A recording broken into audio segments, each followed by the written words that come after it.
This week on the Most Notorious podcast, a sensational Minnesota crime that shocked not only the state, but the entire country. The brutal 1963 murder of Carol Thompson. When the Nelsons opened the door at 9 o'clock, they saw this bloody woman in a bathrobe standing there, and she could barely speak. She came in and collapsed on their floor, and they didn't know who she was until they could wipe some of the blood away from her face.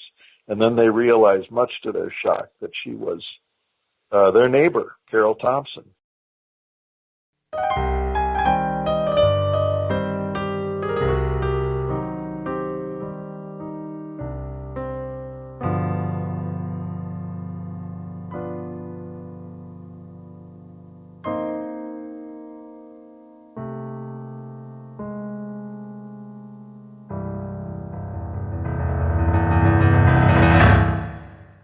Welcome everyone to Most Notorious. I'm Eric Ribenis. Thank you for joining me. It is with great pleasure that I introduce my guest today, longtime journalist William Swanson. He is the author of 3 books, and the one we are talking about today is called Dial M, The Murder of Carol Thompson. Thank you so much for joining me. My pleasure, Eric. Thank you. This is a murder that has become pretty legendary in Minnesota history. Would you tell us a bit about your background and what inspired you to tackle a subject like this, and a subject that is still fairly recent in the collective memory of Minnesotans? Well, I've always been interested in crime and the courts. Why, I don't know. I'm not the son of a police officer or a lawyer. My son is a lawyer, but that's after the fact. As a kid, I used to lie on the living room rug and read the Star and the Tribune, separate papers in those days. And I was always drawn to Dick Tracy, of course, in the comic strips, but more important to the local crime cases that were described in great detail and very vividly. Much more than they are today, by the way, maybe just because of the volume we have now. But I was fascinated by those stories, even as an elementary school kid, and have always followed those. And I was in high school when Carol Thompson was murdered, and it was just a breathtakingly shocking event that I think just tipped this community on its head. This was a I don't mean to laugh, but it's such a cliche. This was Leave It to Beaver time, and this was a Leave It to Beaver family that was involved, the Thompsons, in a Leave It to Beaver neighborhood, Highland Park in St. Paul. A couple of 30-something parents, 4 kids, 6 to 13 years old at the time.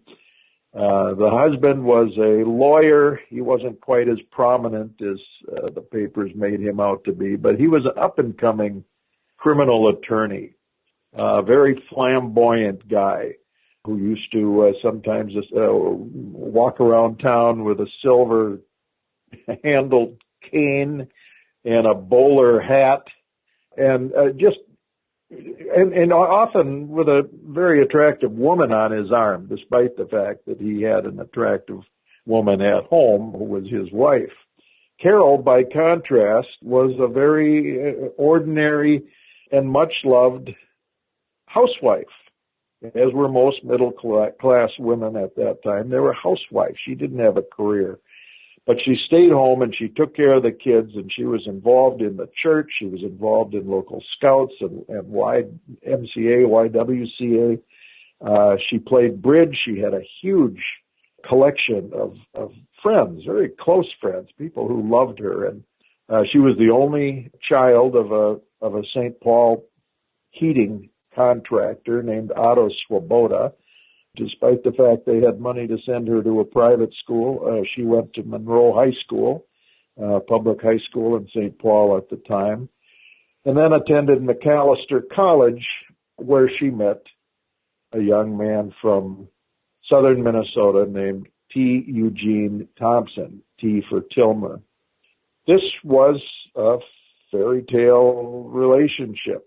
They had a nice house eventually in Highland Park, and as I say, these 4 kids. Of course, these were not beyond St. Paul.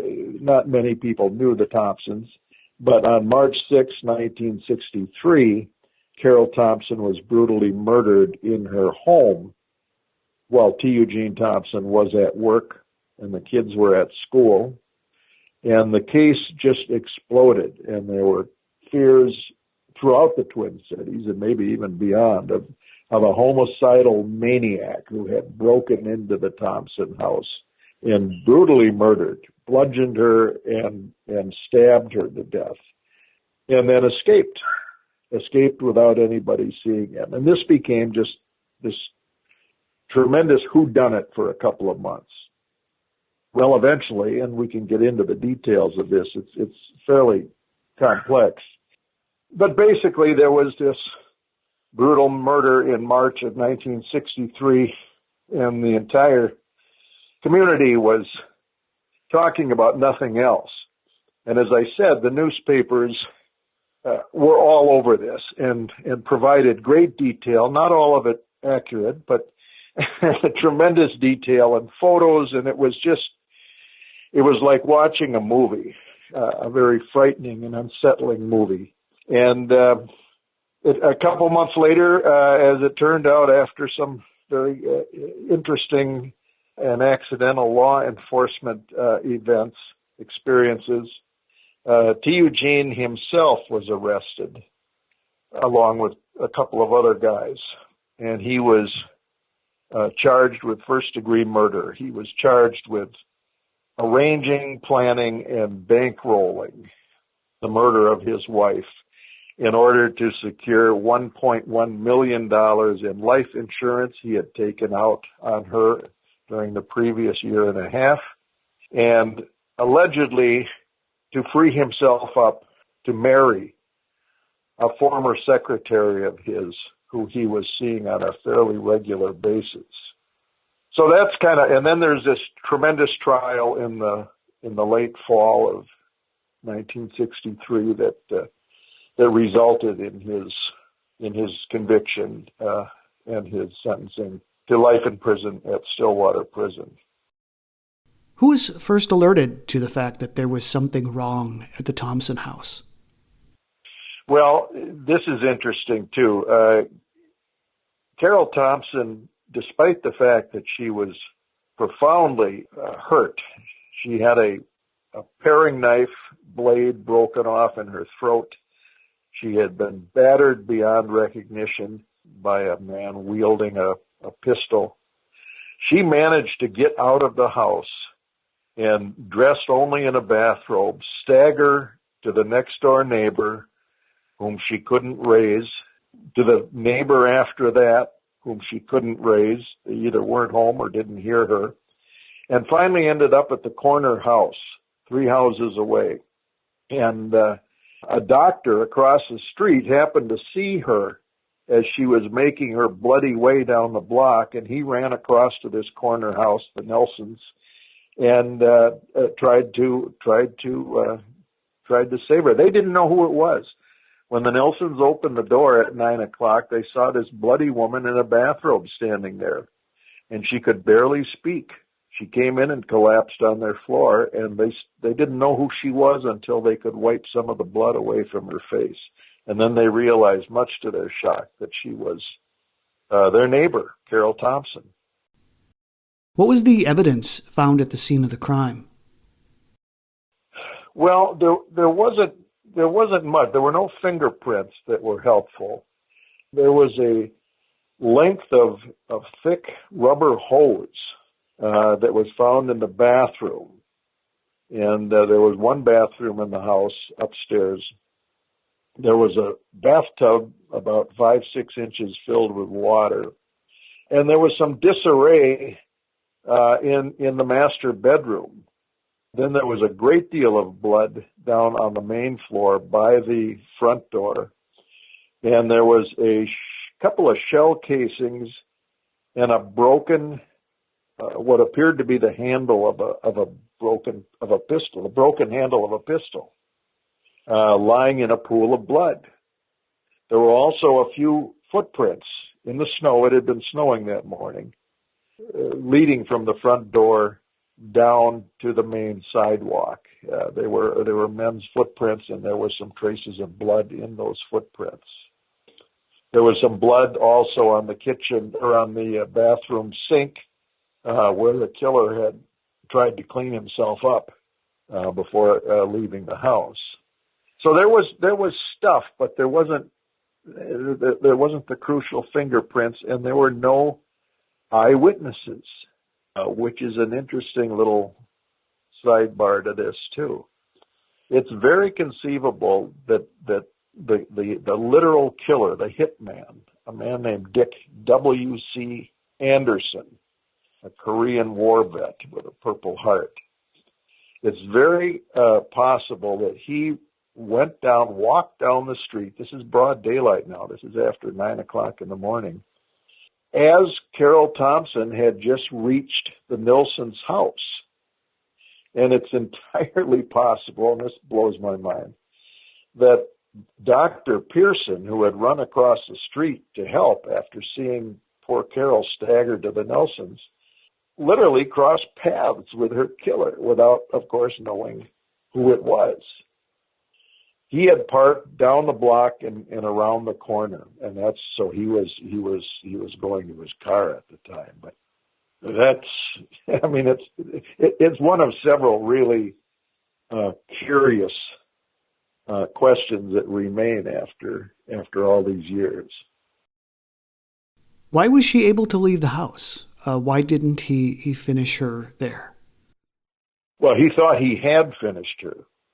He left her lying in this pool of blood with a knife in her throat, a knife blade in her throat, inside the front door. He went back upstairs. There was only one bathroom in the house to clean up. He was full of blood, and he assumed she was dead down there.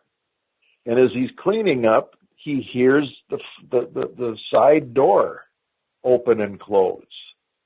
And he thinks, oh my God. So he runs downstairs, and by this time, she's already trying to raise the neighbors. And he walks out the front door, and as I say, he was probably right behind her without even knowing that. He didn't think that he was leaving her alive. That's the answer to your question. Sure. So initially, no one suspects T. Eugene Thompson. He has an alibi. Yeah, he's got an alibi, and of course, as everybody who reads true crime knows, the husband is always the husband or the boyfriend is always the person that police look at first when a woman is murdered. So they looked at him pretty closely, and the fact is, it didn't take them long to discover this insurance thing. He had bought $1.1 million in insurance from about a half dozen different insurance companies because they each had their rules about how much they could sell. And so there was, that immediately raised some flags. Of course, it's not against the law to buy insurance on your wife. So, that could only go so far at the time. The other thing they heard about right away when they started asking about T. Eugene is that he was a pretty blatant philanderer. As I say, he was seen around town with attractive young women on his arm, and he liked to spend money. He liked to show off. He was what we called in those days a big shot, or at least he purported to be a big shot. And so, again, it's not against the law to be an adulterer. And so while the police had their suspicions, that's not the same as any sort of evidence that would allow them to make an arrest. He was out at the Lexington soon after, right? Living it up. Yeah, there's all kinds of interesting local sites here that people would recognize. The Lexington was a gathering place for many, many years for lawyers and people in the legal community and just big shots used to go there. And he was seen the night after the murder, or 2 nights after the murder, I don't remember which, at the Lexington holding court or whatever he liked to do. My feeling, Eric, about that is that, he was narcissistic, and he always felt that he was the smartest man in the room, and we can talk about that when we talk about the trial. It's pretty obvious, but I think he felt, just as I said, it's not, you might be suspicious, but you can't prove it.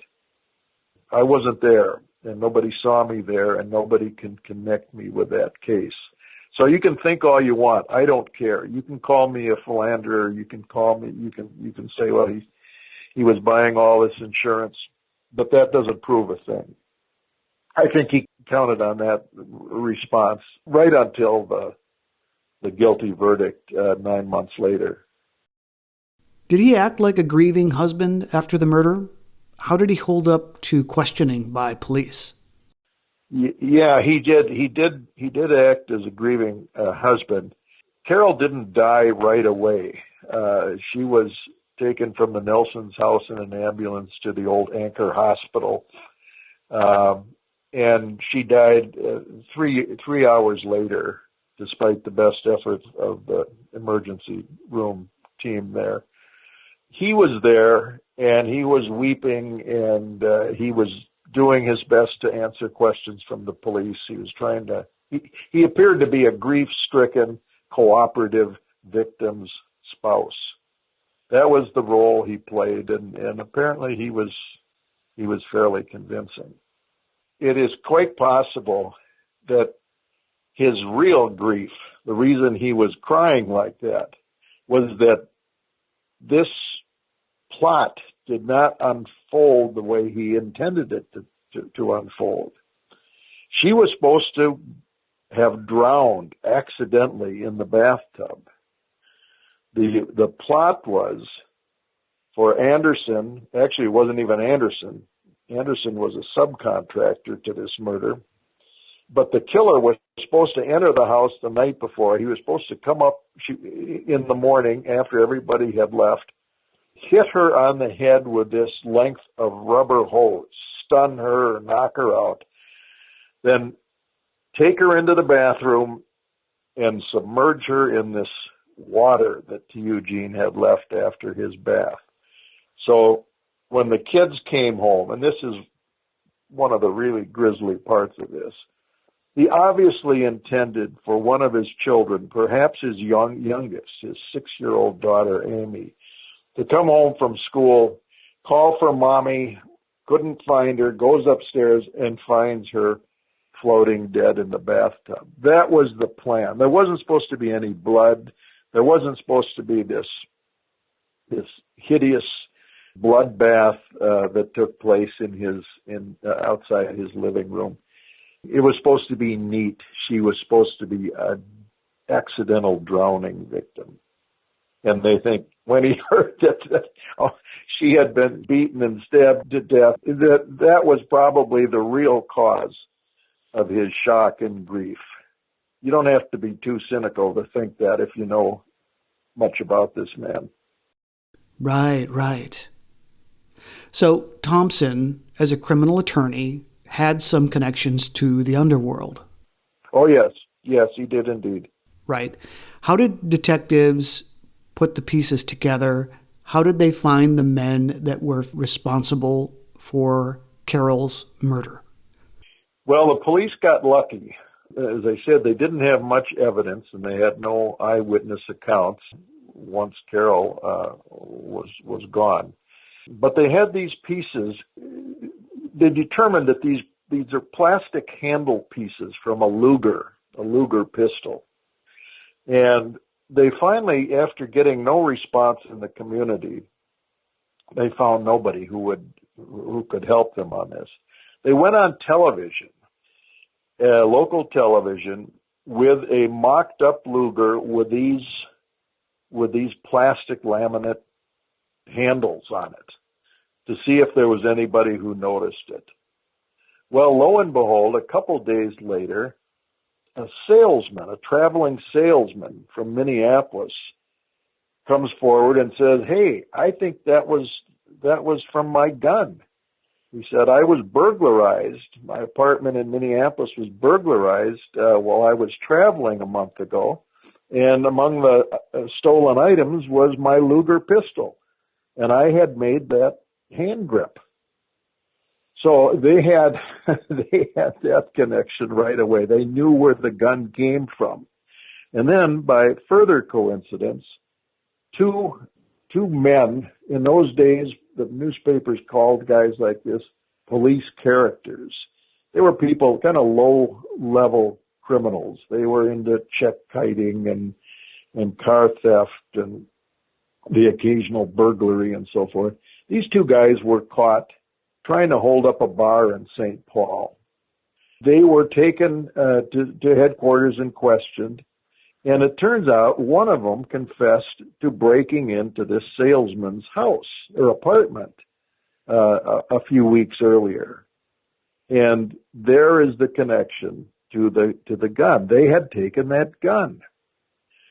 Well, then the question, then the police leaned on these two guys and made it clear that they were suddenly suspects in the most notorious crime of the century as far as they were concerned.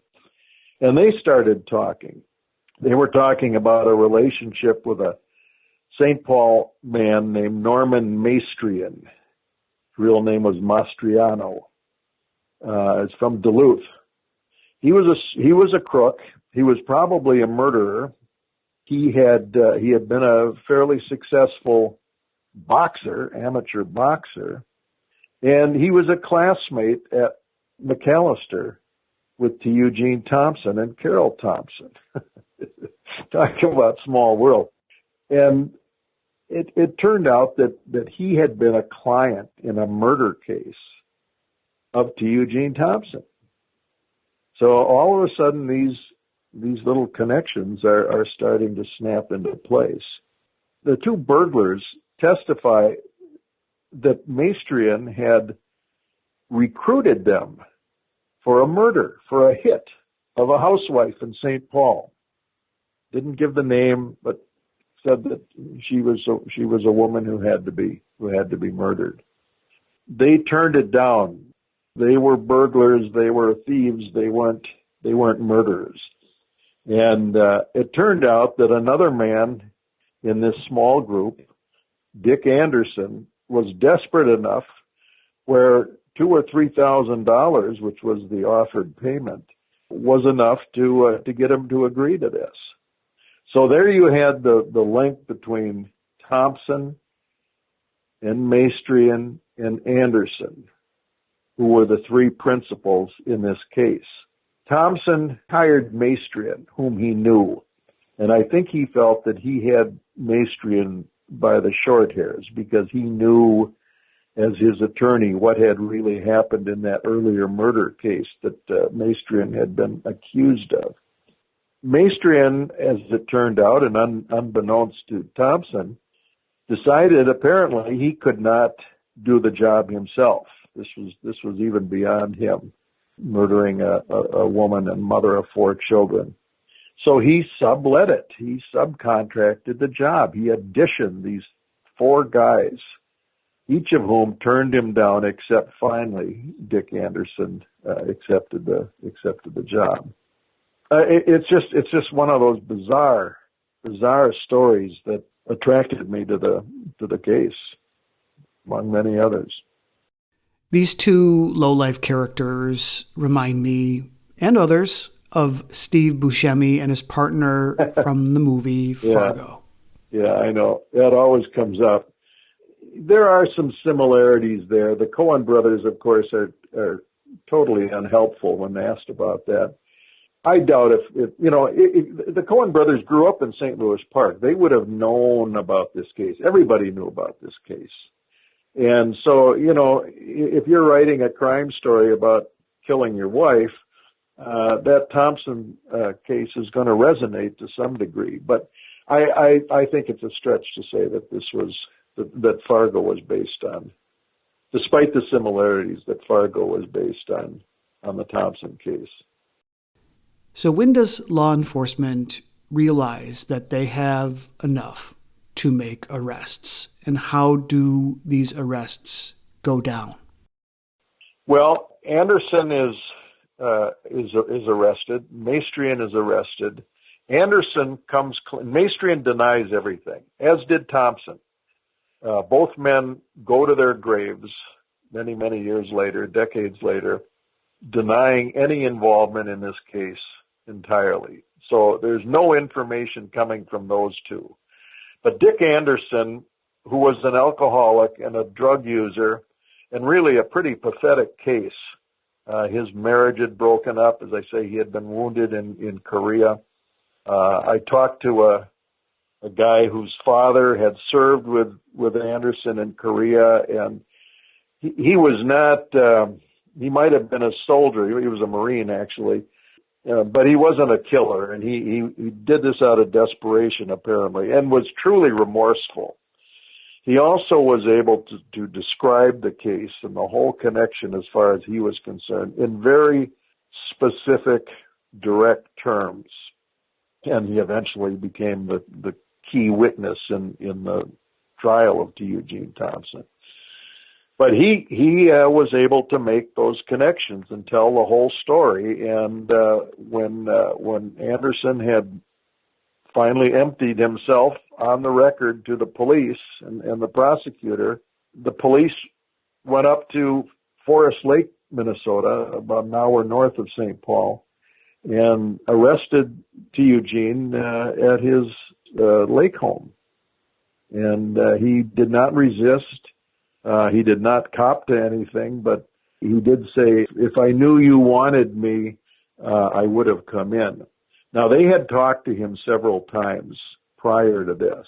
As I say, he is a husband and a guy with kind of a checkered history. He was of interest to the police, but he wasn't arrested until June 20th, which happened to be his son Jeff Thompson's 14th birthday. And Jeff recalls, we can talk about, Jeff is very important to this story, or certainly to my telling of this story. Jeff and his sisters are there at the cabin, and they hear the police knocking on the door at 1 a.m, and they hear his dad going off in handcuffs. And, you know, he says, "Happy birthday, Jeff." So, I mean, it's such a heartbreaking story for so many reasons. Yeah, for sure. So the Ramsey County grand jury investigating all of this, does it come to an indictment pretty quickly? Yeah. He is indicted quickly, and he's let out on bail. He goes home.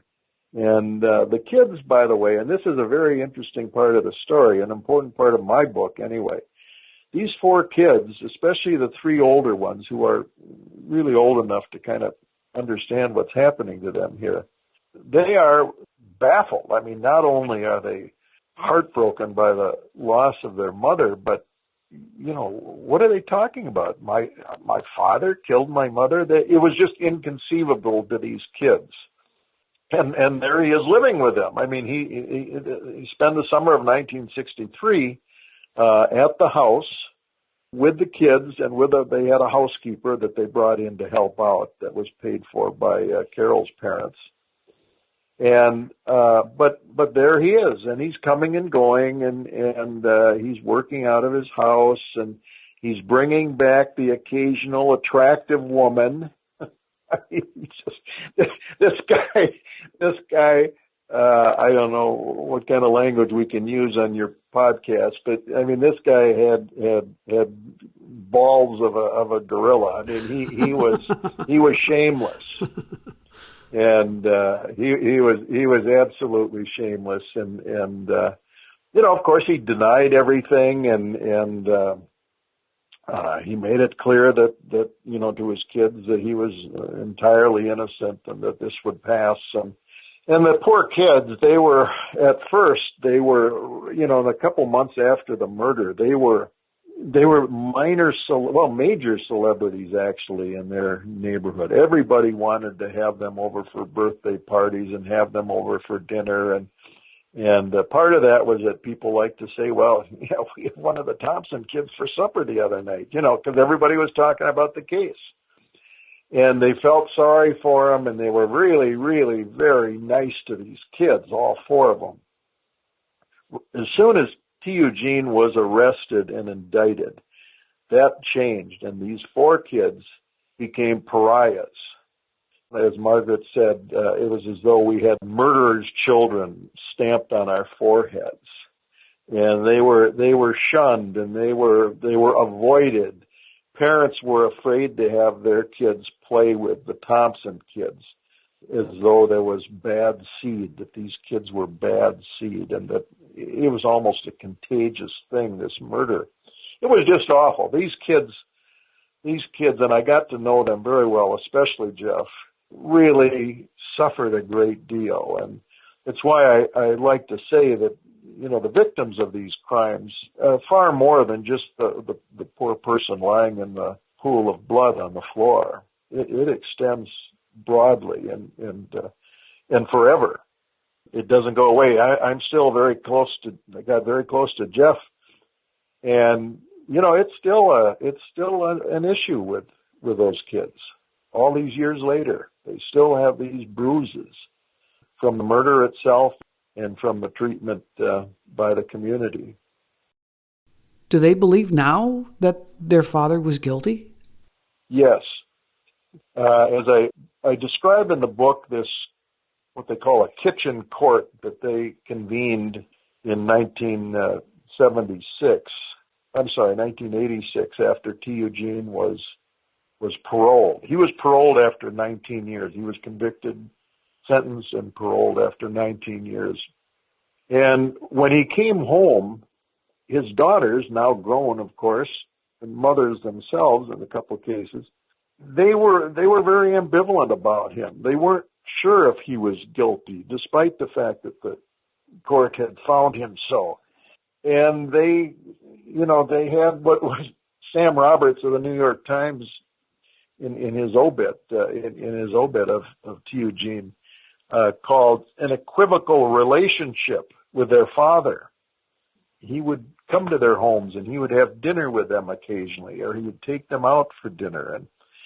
And Jeff, meanwhile, the oldest and the leader of the pack, had been to law school and had become a prosecutor. And for the first time, he went through that extensive file, including the court documents. And it became very clear to him that T. Eugene had been lying about everything, and that there could be no other conclusion but that he had engineered Carol's murder. And so he convened this family trial at Margaret's house in South Minneapolis in January of 1986. And everybody was there except Amy, but Amy was living in Louisiana at the time and was connected by phone during these proceedings. They told T. Eugene, or Jeff told T. Eugene, we presume you to be guilty, but we're giving you this one opportunity to prove that you are not. You can bring anybody or anything and use it to change our minds if you can. So they convened, and they had such a bizarre setting. They meet in Margaret's rec room, and Margaret, good hostess, has coffee and crackers and cheese, and you can't make this stuff up, right? I mean, and then they get to it, and Jeff lays out the case against T. Eugene as his sisters and a brother-in-law listen. And it's an extensive prosecution. T. Eugene sits there and says nothing. And finally, when Jeff is done, T. Eugene pulls a single-page document out of his briefcase and says, well, this exonerates me. It was a photocopy of a blood spatter test report that the police had put together in 1963. And Jeff and his brother-in-law took it in the other room and looked at it and read it again and looked at it carefully and decided that it proved nothing, that it was possible that there was somebody else's blood in addition to Dick Anderson's blood and Carol's blood in the house. But it proved nothing, and it changed nothing as far as the kids were concerned. So they told that. They went back and they told to Eugene that. And Jeff said, basically, as far as we're concerned, we're all done. We want nothing more to do with you. And the girls were still ambivalent about it as they're all breaking up, as this court is breaking up at 2 or 3 in the morning now. T. Eugene turns to Margaret and says, are we still on for lunch next week? And Margaret says, well, yeah, I guess so. And Jeff says, no, you're not. You're absolutely not. And I interviewed interviewed the 3 sisters, and they described their ambivalence and how they felt about their father, and you could tell that it was still a very difficult thing for them to come to grips with, that their father had done such an awful thing. Jeff just makes no bones about it. He's a much harder-nosed guy, I think, and there's no doubt in his mind that the old man did it. I asked him. He and I spent a lot of time as I was researching this book, and I asked him at one point. I said, "Do you think there's any chance that there will be a deathbed confession?" Jeff said, no way. And there wasn't. And in fact, the legacy included T. Eugene's striking Jeff from the will. Jeff was the only one of the 4 kids who didn't get anything from what remained of T. Eugene's estate after his death. I'm sure he was completely fine with that. Well, he wasn't. It was kind of the final insult, but Jeff is a complicated guy and a very intelligent guy, and he's had a long career, and he just retired as chief judge of one of the southern Minnesota districts based in Winona. He's nobody's fool, and yet he's still, as they say, he's still wearing the bruises of this case. So we skimmed over the trial itself. Yeah. Was he defended well? Yeah. He certainly had the money for it. Well, he hired a couple of very prominent local defense attorneys, Chaim Siegel and William Fallon. Yeah, top guys in the business at that time in St. Paul. They did their best. What they could point out, of course, is the obvious, that there was no direct evidence connecting Thompson. There were no eyewitnesses. And basically what it was is some circumstantial evidence that I can talk about, and the fact that some lowlifes were able to finger him. Dick Anderson, on paper anyway, was not your ideal prosecution witness. As I say, he was a drunk and a drug addict and a man of some emotional problems for sure. And but are you going to believe him versus this upstanding young attorney and father of 4 children? You can decide. Well, the jury obviously believed him among other prosecution witnesses.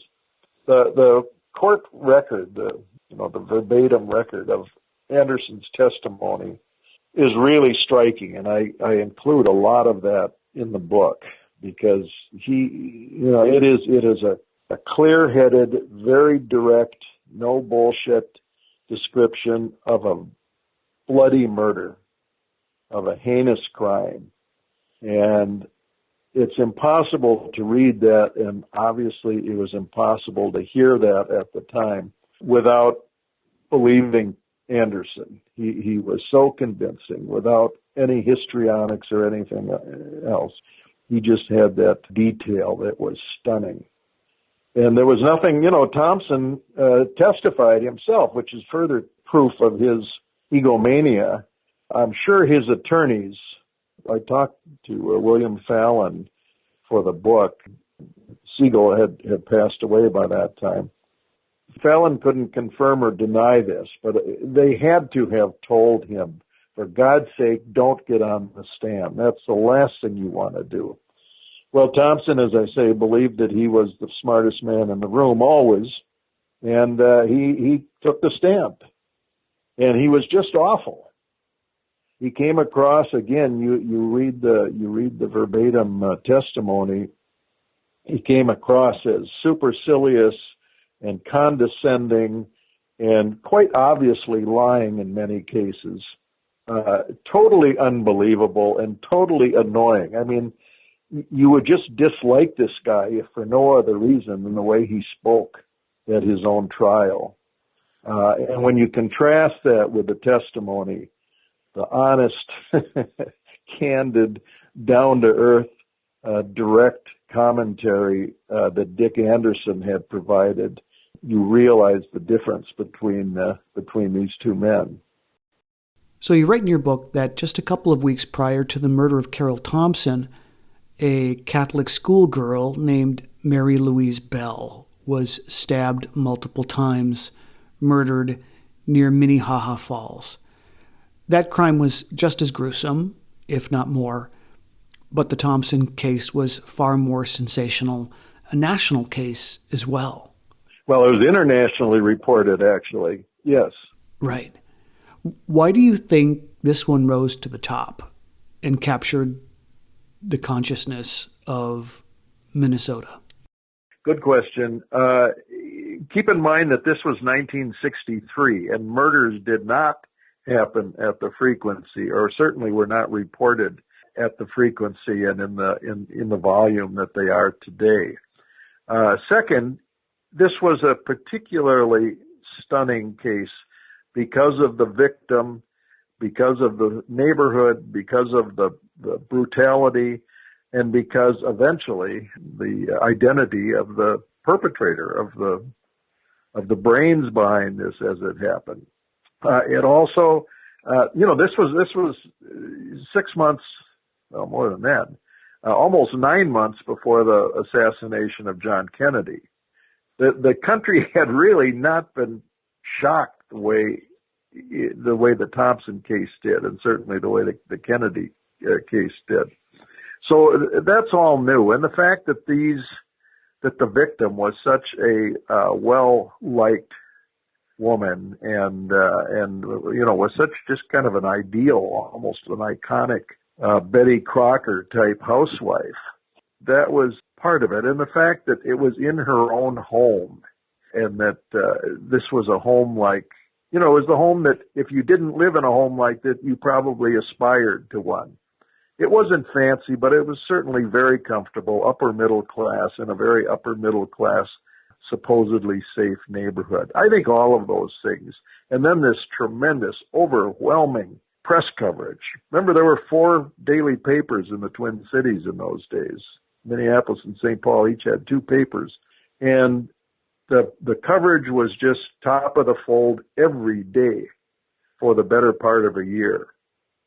And when the trial started, they would devote entire pages inside the paper to the trial and to the trial testimony. It really was extraordinary. If this sort of thing interested you, you were in hog heaven, because you've never read so much about a trial and in such detail. And the papers in those days, the media in those days, was highly sexist. The women were described, if they were young and attractive. Sometimes their measurements were included. Certainly what they wore. It really became just this freak show of coverage. If you were interested in that sort of thing, and almost everybody was, the interest in true crime today bears witness to that kind of eternal appeal.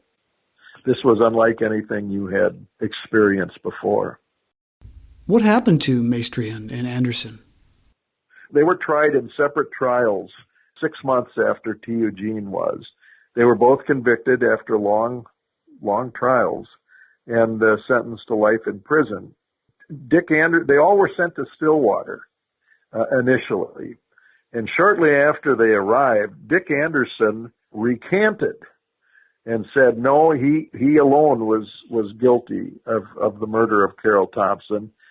T. Eugene Thompson and Norman Maestrian had nothing to do with it. Well, it turns out that he was pulled out of there because he had obviously been threatened, and he recanted his recantation and apparently went to his grave. He was transferred out of there, and he was sent to a federal prison where he spent almost 20 years himself before being paroled. He died before I had a chance to talk to him, but I really regret that because I think he would have probably been very open about the whole thing, and certainly he was just this kind of sad sack who got caught up in this thing, and he's not blameless. Obviously, he committed a brutal crime, but I don't think it was anything that he ever imagined himself doing. Did you get a chance to talk to Maestrian at all? Maestrian was alive when I did the book, but he wouldn't talk to me. He would have nothing to do with this. And as I say, he went to his grave denying any involvement in this crime. Did Anderson cut any kind of deal? No. He was arrested in Phoenix in the spring of 1963. And when they went down to get him, when the local cops went down to get him, he said, well, what kind of deal can you make? They said, there's no deal here. We've got you dead to rights. There's no deal. So just forget about that. So there was no further talk of that. And he just spilled his guts basically and told everything he knew, which was central to the case. Yeah. Is there any kind of lasting impact from this murder? Well, as far as the criminal justice system and all of that, there were some.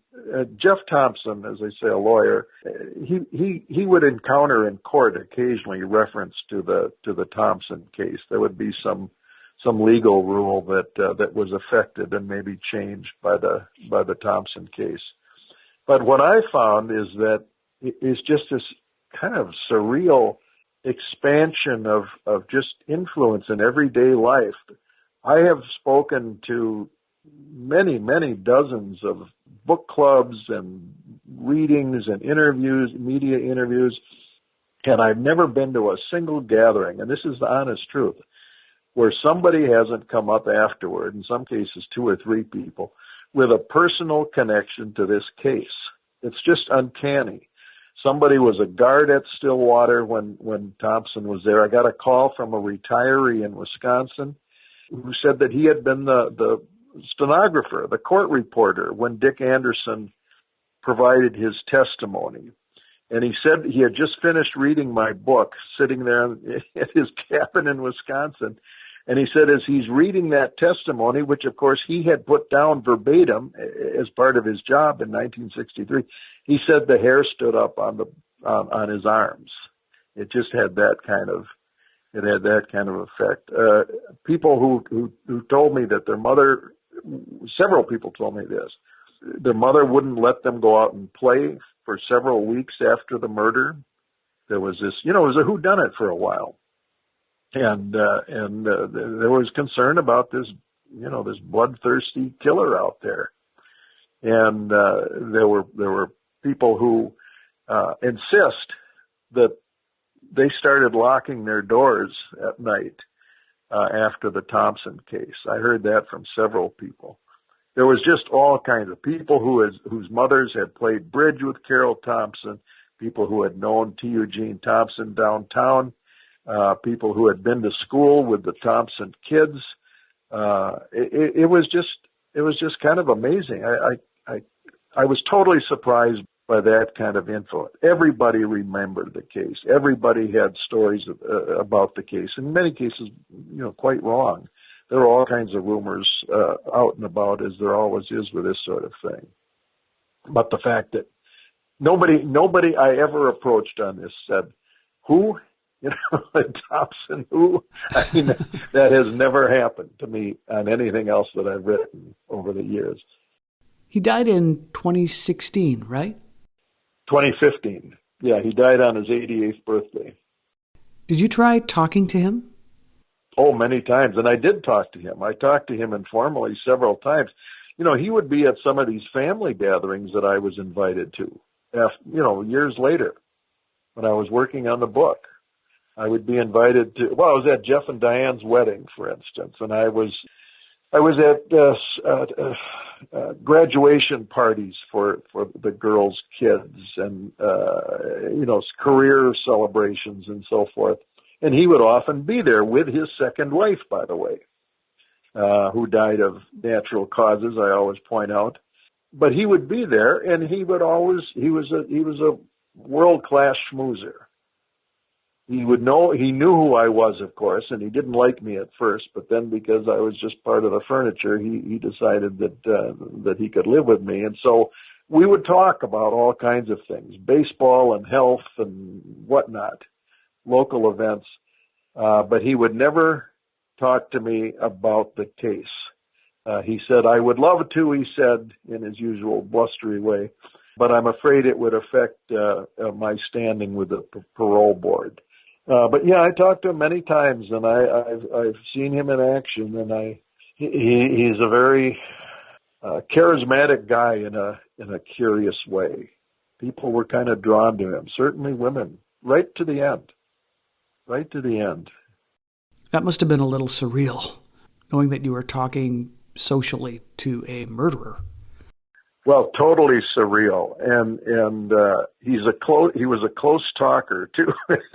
So he would be kind of right in your face when you're talking to him, and I don't know if you want to use this or not, but at one of these gatherings, my wife was with me, and he was always attracted to attractive women. He started talking to her, and he's leaning into her, and I'm watching her bend over backwards to get out of his face. You know, I mean, he wasn't being obnoxious really, but he was just there. He was just this kind of overwhelming presence. He was really something else. Interesting to look at in photographs too. He had that 60s crew cut, glasses. Yep. Yeah, you know, he's a lot of people have said, gee, I can't understand why he was so successful with the women. He doesn't, he's not exactly Cary Grant.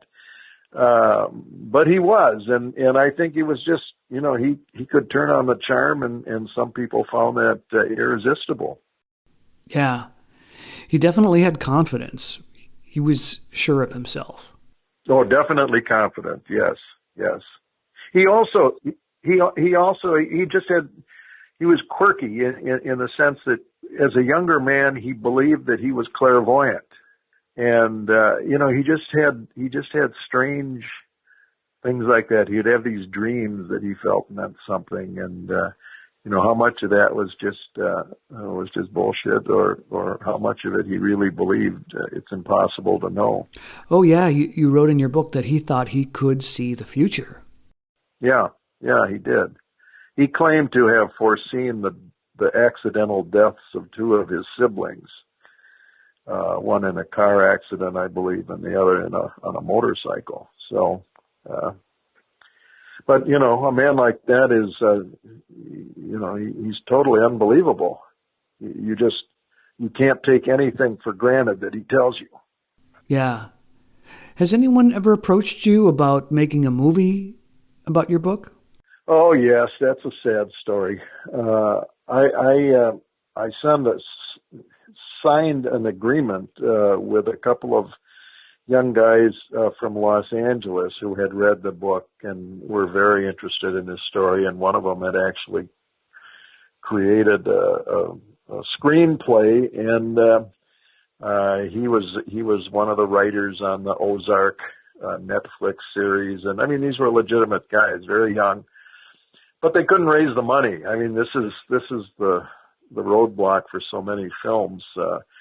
So finally, I kind of pulled the plug on it because it was clear that they weren't going anywhere. And meantime, another person had approached me with a screenplay and wanted to know if she could pitch this story, and so she is supposedly pitching it now, but I have no great expectations for it. I think it'd be a hell of a movie, a hell of a film, yeah.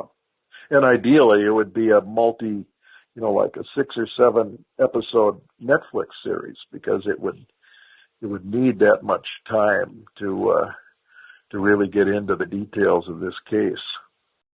And as compelling as the murder itself is, the viciousness of the crime, the complete tragedy of it all, it's important to remember the victim, how amazing Carol Thompson was as a human being. Yeah.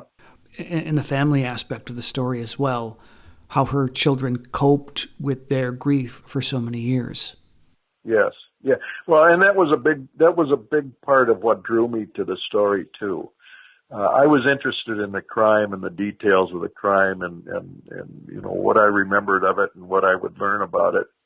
But I was also very determined as a journalist, and I've done this with other subjects too, is to get into the long-term ramifications of what happens. There's always more than one victim to these cases, and as I said before, they live with it forever, and it changes their lives, and it changes the lives of their families, and virtually everybody in their little universe. So, and I don't think many crime books deal with that. I think most true crime books, even very good ones, end with the perp going to prison or mounting the gallows steps or whatever.